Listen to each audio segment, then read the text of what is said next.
Assalamualaikum warahmatullahi wabarakatuh. Halo teman-teman, kenalin, nama saya Yulian Fitratul Anfia, biasa dipanggil Yulian, dari kelas reguler A D3 Teknologi Laboratorium Medik. Kali ini saya akan membahas perkembangan bahasa Indonesia dan pedoman umum bahasa Indonesia. Baik, pertama kali yang akan saya jelaskan yaitu perkembangan bahasa Indonesia. Dalam materi perkembangan bahasa Indonesia, topik atau materi apa aja sih yang akan kita bahas? Yaitu yang pertama ada perkembangan bahasa Indonesia, lalu ada bukti-bukti penggunaan bahasa, dan yang ketiga ada kedudukan bahasa Indonesia, dan yang keempat ada fungsi bahasa Indonesia. Yang pertama ada perkembangan bahasa Indonesia sebelum kemerdekaan. Bahasa Indonesia berasal dari bahasa Melayu, yaitu bahasa Melayu tinggi atau Melaka Riau. Mengapa sih bahasa Melayu yang dipilih menjadi dasar bahasa Indonesia? Tentunya mempunyai beberapa alasan. Alasan yang pertama yaitu bahasa Melayu sebagai language friend atau bahasa pengantar atau bahasa pergaulan di Nusantara sejak lama. Sejak zaman Sriwijaya, bahasa Melayu itu digunakan sebagai bahasa perdagangan.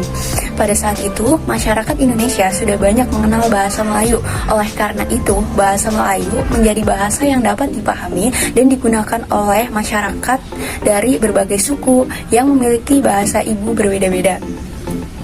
Lalu alasan yang kedua yaitu bahasa Melayu memiliki sistem bahasa yang praktis dan sederhana. Berdasarkan strukturnya, bahasa Melayu berbeda dengan bahasa lainnya loh di Indonesia. Bahasa Melayu tidak memiliki tingkatan dalam penggunaan atau tidak berdasarkan status sosial. Misalnya dalam bahasa Jawa dan Sunda. Terdapat beberapa penggunaan kata yang perlu disesuaikan dengan umur ataupun situasi kepada siapa kita berbicara. Sedangkan dalam bahasa Melayu tidak ada penggunaan kata seperti itu. Lalu selanjutnya alasan ketiga yaitu kebutuhan politik. Karena di Indonesia terdapat berbagai macam bahasa dan untuk mengatasi perbedaan itu tidak mungkin jika memilih salah satu dari ratusan bahasa ibu. Dalam hal ini, memilih bahasa Melayu merupakan keputusan yang tepat karena bahasa ini telah digunakan sebagai bahasa perdagangan dan juga telah dipahami oleh masyarakat di berbagai daerah di Nusantara. Selanjutnya ada perkembangan bahasa Indonesia setelah kemerdekaan. Dilansir dari situs Kementerian Pendidikan dan Kebudayaan, bahasa Indonesia lahir pada tanggal 28 Oktober 1928. Pada saat itu, para pemuda dari berbagai pelosok Nusantara berkumpul dalam sebuah rapat dan berikrar. Ikrar para pemuda ini dikenal dengan nama sebutan Sumpah Pemuda. Unsur yang ketiga dari Sumpah Pemuda merupakan pernyataan tekad bahwa bahasa Indonesia merupakan bahasa persatuan bangsa Indonesia. Pada saat itu, tahun 1982 itulah bahasa Indonesia ditetapkan sebagai bahasa nasional. Kemudian pada tanggal 18 Agustus 1945, bahasa Indonesia diresmikan sebagai bahasa negara tepat setelah proklamasi kemerdekaan Indonesia. Pada tahun 1972, bahasa Indonesia mengalami perbaikan ejaan kata.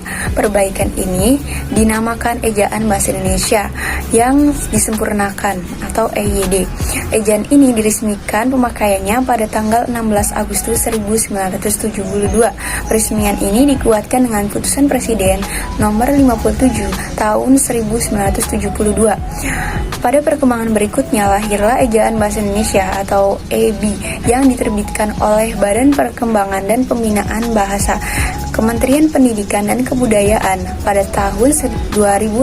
Sebelumnya telah ditetapkan dengan Permendikbud nomor 50 tahun 2015 tentang Pedoman Umum Ejaan Bahasa Indonesia atau PUEBI. Ketika menyusun suatu karya ilmiah untuk mengetahui ejaan dan penulisan kata yang berlaku sekarang ini. Selanjutnya ada bukti penggunaan bahasa Melayu di berbagai daerah di Nusantara. Yang pertama ada Prasasti Kedukuhan Bukit di Palembang tahun 683 Masehi. Selanjutnya ada Prasasti Karangbrahi di Jambi tahun 688 Masehi. Lalu yang ketiga ada Prasasti Gandasuli di Jawa Tengah tahun 632 Masehi. Dan selanjutnya ada Prasasti Pagaruyung tahun 1356 Masehi. Dan selanjutnya ada Prasasti di Bogor di Jawa Barat tahun 942 Masehi. Semuanya itu tertulis pada batu nisan yang ada di Aceh. Lalu apa aja sih kedudukan bahasa Indonesia itu sendiri? Yang pertama ada sebagai bahasa nasional. Kedudukannya di atas bahasa-bahasa daerah sesuai Sumpah Pemuda pada tanggal 28 Oktober 1928. Selanjutnya ada sebagai bahasa negara yang tertuang dalam Undang-Undang Dasar 1945 khusus bab 15 pasal 36. Kemudian ada fungsi bahasa Indonesia. Yang pertama fungsi sebagai bahasa nasional, yaitu ada lambang kebangsaan ya. Selanjutnya ada identitas nasional dan alat perhubungan antar warga, antar daerah dan antar budaya. Lalu sebagai alat memungkinkan penyatuan berbagai suku bangsa dengan latar belakang sosial budaya dan bahasanya masing-masing ke dalam kesatuan kebangsaan Indonesia. Selanjutnya ada fungsi sebagai bahasa negara, sebagai bahasa resmi kenegaraan, sebagai bahasa pengantar di dalam dunia pendidikan, sebagai alat perkembangan kebudayaan dan ilmu pengetahuan dan teknologi atau IPTEK, dan juga sebagai alat perhubungan pada tingkat nasional untuk kepentingan. Nah, selanjutnya ada materi pedoman umum bahasa Indonesia. Tapi materi atau topik apa aja sih yang akan kita bahas di materi selanjutnya, yaitu yang pertama ada pemakaian huruf, yang kedua ada penulisan kata, dan yang ketiga ada pemakaian tanda baca. Mari kita bahas. Selanjutnya ada penggunaan huruf. Huruf yang pertama yaitu huruf abjad, yaitu huruf yang dipakai dalam ejaan bahasa Indonesia, terdiri atas 26 huruf. Lalu selanjutnya ada huruf vokal, yaitu huruf yang melambangkan vokal dalam bahasa Indonesia, terdiri atas 5 huruf, yaitu A, I, U, E, dan O. Selanjutnya ada huruf konsonan, yaitu huruf yang melambangkan konsonan dalam bahasa Indonesia, terdiri atas 21 huruf, yaitu B, C, D, F, G, H, J, K, L, M, N, P, Q, R, S, T, F, W, X, Y, dan Z. Selanjutnya ada huruf diftong, adalah dua vokal yang diucapkan sekaligus. Gabungan vokal disebut diftong apabila menghasilkan satu bunyi saja. Misalnya, au pada kata kerbau itu dibaca au, bukan au. Selanjutnya ada gabungan huruf konsonan, adalah huruf konsonan yang terdiri dari dua konsonan yang bergabung dan melambangkan satu bunyi konsonan. Dan selanjutnya ada huruf kapital. Huruf kapital adalah huruf yang berukuran dan berbentuk khusus, biasanya lebih besar daripada huruf biasa. Biasanya digunakan sebagai huruf pertama dari kata pertama dan dalam kalimat, atau huruf pertama dalam sebuah nama, dan sebagainya. Selanjutnya ada penggunaan huruf kapital. Yang pertama, huruf kapital dipakai sebagai huruf pertama awal pada kalimat. Contohnya, apa maksudnya? Pada kata apa huruf awal ditulis kapital. Selanjutnya, huruf kapital juga dipakai sebagai huruf pertama unsur nama orang, contohnya Amir Hamzah. Lalu, huruf kapital juga dipakai pada awal kalimat dalam petikan langsung, contohnya adik bertanya, kapan kita pulang? Pada kata kapan, huruf awal ditulis kapital. Lalu huruf kapital juga dipakai sebagai huruf pertama setiap kata nama, agama, kitab suci, dan Tuhan, termasuk sebutan atau kata ganti untuk Tuhan. Lalu huruf kapital juga dipakai sebagai huruf pertama unsur nama gelar, kehormatan, keturunan, keagamaan, atau akademik yang diikuti nama orang, termasuk gelar akademik yang mengikuti nama orang. Contohnya Sultan Hasanuddin. Lalu huruf kapital juga dipakai sebagai huruf pertama unsur nama jabatan dan pangkat yang diikuti nama orang, atau yang dipakai sebagai pengganti nama orang tertentu, nama instansi, atau nama tempat. Huruf kapital juga dipakai sebagai huruf pertama nama bangsa, suku bangsa, dan bahasa. Selanjutnya, huruf kapital juga dipakai sebagai huruf pertama nama tahun, bulan, hari besar, dan sebagainya. Lalu huruf kapital juga dipakai sebagai huruf pertama nama geografi, contohnya Pulau Miangas atau Amerika Serikat. Lalu huruf kapital juga dipakai sebagai huruf pada semua kata, termasuk di awal kata, selain kata seperti di, ke, dan untuk, dari. Nah, Selanjutnya ada huruf kapital dipakai sebagai huruf pertama setiap kata, termasuk unsur kata ulang sempurna di dalam judul buku, karangan, artikel, dan makalah serta nama majalah dan surat kabar, kecuali kata tugas seperti di, ke, dari, dan, yang, dan untuk yang tidak terletak pada posisi awal. Lalu huruf kapital juga dipakai sebagai huruf pertama unsur singkatan, nama gelar, pangkat, atau sapaan. Kapital juga dipakai sebagai huruf pertama kata petunjuk hubungan kekerabatan seperti bapak, ibu, kakak, adik, dan paman, serta kata yang selanjutnya ada serta kata atau ungkapan lain yang dipakai dalam penyapaan atau pengacuan. Lalu selanjutnya ada huruf miring. Huruf italik ini biasanya digunakan untuk memberikan penekanan pada sebuah kata. Huruf ini juga dipakai untuk menunjukkan istilah atau kata yang berasal dari bahasa asing. Huruf miring juga biasanya digunakan untuk menegaskan kata atau bagian tertentu dalam kalimat atau penulisan kata-kata yang bukan merupakan bahasa Indonesia seperti istilah bahasa Inggris atau bahasa daerah. Selanjutnya ada huruf tebal. Huruf tebal dipakai untuk menegaskan bagian tulisan yang sudah ditulis miring dan juga menegaskan bagian-bagian karangan seperti judul buku, subbab, atau bab. Selanjutnya ada penulisan kata. Yang pertama ada kata dasar. Kata dasar ditulis sebagai satu kesatuan, misalnya kantor pajak penuh sesak. Yang kedua ada kata berimbuhan. Imbuhan seperti awalan, sisipan, akhiran, serta gabungan awalan dan akhiran. Ditulis serangkai dengan bentuk dasarnya, misalnya berjalan berkelanjutan. Pada kata berjalan, kata dasarnya adalah jalan, dikasih imbuhan, menjadi berjalan. Yang selanjutnya ada bentuk terikat. Bentuk terikat ditulis serangkai dengan kata yang mengikutinya, misalnya adibusana. Selanjutnya ada bentuk ulang. Bentuk ulang ditulis dengan menggunakan tanda hubung di antara unsur-unsurnya. Selanjutnya ada gabungan kata. Unsur gabungan kata yang lazim disebut kata majemuk, termasuk istilah khusus ditulis terpisah, misalnya duta besar. Gabungan kata yang dapat menimbulkan salah pengertian ditulis dengan membutuhkan tanda hubung di antara unsur-unsurnya, misalnya anak, istri, pejabat. Lalu gabungan kata juga yang penulisannya terpisah tetap ditulis terpisah jika mendapat awalan atau akhiran, misalnya bertepuk tangan.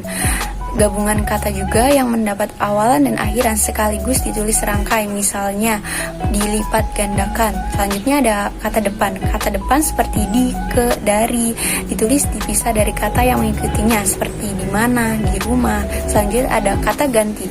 Kata ganti ku, kau, ku, mu, dan nya. Kata ganti ku dan kau ditulis serangkai dengan kata yang mengikutinya, sedangkan ku, mu, dan nya ditulis serangkai dengan kata yang mendahulinya.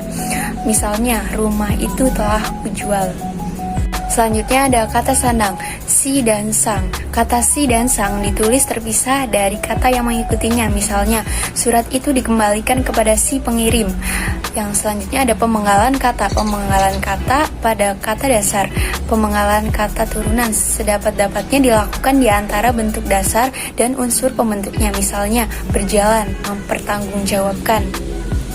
Lalu, jika sebuah kata terdiri atas dua unsur atau lebih dan salah satu unsurnya itu dapat bergabung dengan unsur lain, pemenggalan dilakukan di antara unsur-unsur itu. Tiap unsur gabungan itu dipenggal seperti pada kata dasar. Lalu, nama orang yang terdiri atas dua unsur atau lebih pada akhir baris dipenggal di antara unsur-unsurnya. Lalu singkatan nama diri dan gelar yang terdiri atas dua huruf atau lebih tidak dipenggal. Selanjutnya ada partikel. Partikel lah, kah, dan tah ditulis serangkai dengan kata yang mendahulunya. Partikel pun ditulis terpisah dari kata yang mendahulunya. Partikel per yang berarti demi, tiap, atau mulai ditulis terpisah dari kata yang mengikutinya. Yang selanjutnya ada singkatan dan akronim. Singkatan nama orang, gelar, sapaan, jabatan, atau pangkat diikuti dengan tanda titik pada setiap unsur singkatan itu. Singkatan yang terdiri atas huruf awal setiap kata yang bukan nama yang bukan nama ditulis dengan huruf kapital tanpa tanda titik, misalnya PT, perseroan terbatas. Selanjutnya, singkatan yang terdiri atas 3 huruf atau lebih diikuti dengan tanda titik, misalnya HLM titik, itu berarti halaman. Lalu ada lambang kimia, singkatan satuan ukuran, takaran, timbangan, mata uang, diikuti tanda titik. Yang terakhir ada akronim. Nama diri yang terdiri atas huruf awal setiap kata ditulis dengan huruf kapital tanpa tanda titik. Selanjutnya ada materi penggunaan tanda baca. Yang pertama ada tanda titik. Tanda titik dipakai pada akhir kalimat pernyataan, misalnya mereka duduk di sana, diakhiri dengan tanda titik.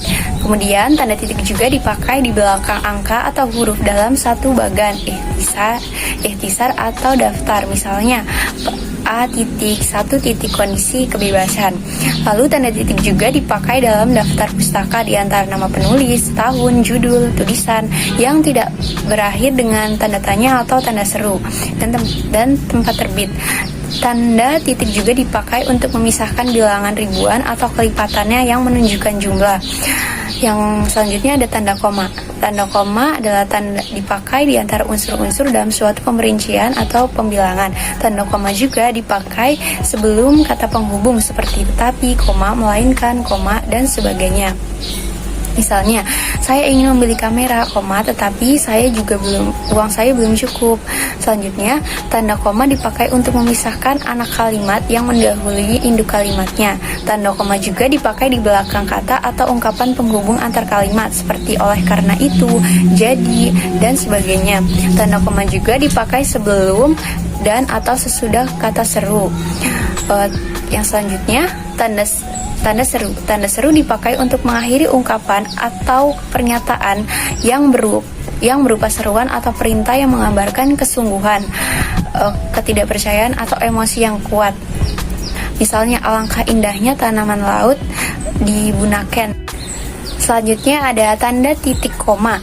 Tanda titik koma dapat dipakai sebagai pengganti kata penghubung untuk memisahkan kalimat setara yang satu dari kalimat setara yang lain dalam kalimat majemuk. Tanda titik koma juga dipakai pada akhir perincian yang berupa klausa. Tanda titik koma juga dipakai pada akhir perincian yang berupa klausa. Selanjutnya, tanda titik koma juga dipakai untuk memisahkan bagian-bagian pemerincian dalam kalimat yang sudah menggunakan tanda koma. Lalu ada tanda titik dua. Tanda titik dua dipakai pada akhir suatu pernyataan lengkap yang diikuti pemerincian atau penjelasan.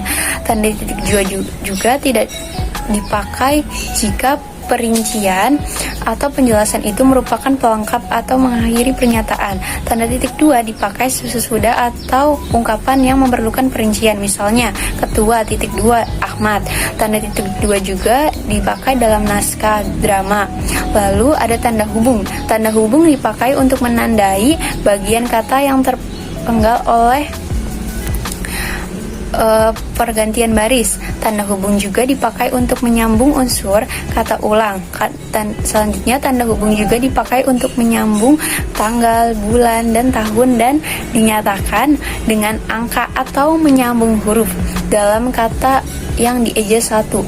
Lalu tanda hubung juga dapat dipakai untuk memperjelas hubungan bagian kata atau ungkapan.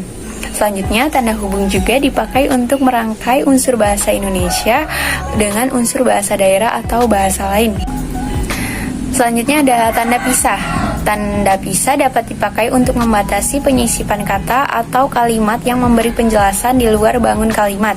Lalu tanda pisah juga dapat dipakai juga untuk menegaskan adanya keterangan aposisi atau keterangan yang lain. Lalu tanda pisah juga dipakai di antara dua bilangan, tanggal atau tempat yang berarti sampai dengan atau sampai ke. Yang selanjutnya ada tanda tanya. Tanda tanya dipakai di dalam tanda kurung untuk menyatakan bagian kalimat yang disangsikan atau kurang dapat dibuktikan kebenarannya. Tanda tanya juga dipakai pada akhir kalimat tanya. Pedoman umum ejaan bahasa Indonesia. Yang selanjutnya ada tanda elipsis dipakai untuk menunjukkan bahwa dalam suatu kalimat atau kutipan ada bagian yang dihilangkan. Tanda elipsis juga dipakai untuk menulis ukuran yang tidak selesai dalam dialog. Selanjutnya ada tanda petik. Tanda petik dipakai untuk mengapit petikan langsung yang berasal dari pembicaraan, naskah, atau bahan tertulis lain. Lalu tanda petik juga dipakai untuk mengapit judul sajak, lagu, film, sinetron, artikel, naskah, atau bab buku yang dipakai dalam kalimat. Selanjutnya tanda petik juga dipakai untuk mengapit istilah kimia yang kurang dikenal atau kata yang mempunyai arti khusus. Selanjutnya ada tanda petik tunggal, yaitu dipakai untuk mengapit petikan yang terdapat dalam petikan lain. Lalu ada tanda kurung. Fungsinya itu dipakai untuk mengapit tambahan keterangan atau penjelasan. Selanjutnya, tanda kurung juga dipakai untuk mengapit keterangan atau penjelasan yang bukan bagian utama kalimat. Tanda kurung juga dipakai untuk mengapit huruf atau kata yang keberadaannya di dalam teks dapat dimunculkan atau dihilangkan. Selanjutnya, tanda kurung juga dipakai untuk mengapit huruf atau angka yang digunakan sebagai penanda perincian. Lalu ada tanda kurung siku, yaitu dipakai untuk mengapit huruf, kata, atau kelompok kata sebagai koreksi atau tambahan atas kesalahan atau kekurangan di dalam naskah asli yang ditulis orang lain. Lalu tanda kurung juga dipakai untuk mengapit keterangan dalam kalimat penjelas yang terdapat dalam tanda kurung. Selanjutnya ada tanda garis miring, dipakai dalam nomor surat, nomor pada alamat, dan penandaan masa 1 tahun yang terbagi dalam 2 tahun takwim. Selanjutnya ada tanda garis miring, dipakai sebagai pengganti kata dan atau serta setiap. Tanda garis miring juga dipakai untuk mengapit huruf, kata, atau kelompok kata sebagai koreksi atau pengurangan atas kesalahan atau kelebihan di dalam naskah asli yang ditulis orang lain.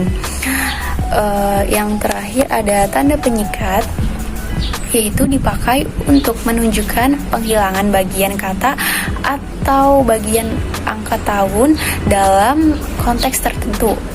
Pedoman Umum Ejaan Bahasa Indonesia 656 misalnya, dia kan kusurati, kan berarti akan. Segitu saja yang bisa saya jelaskan. Jika ada kesalahan, saya mohon maaf. Wassalamualaikum warahmatullahi wabarakatuh.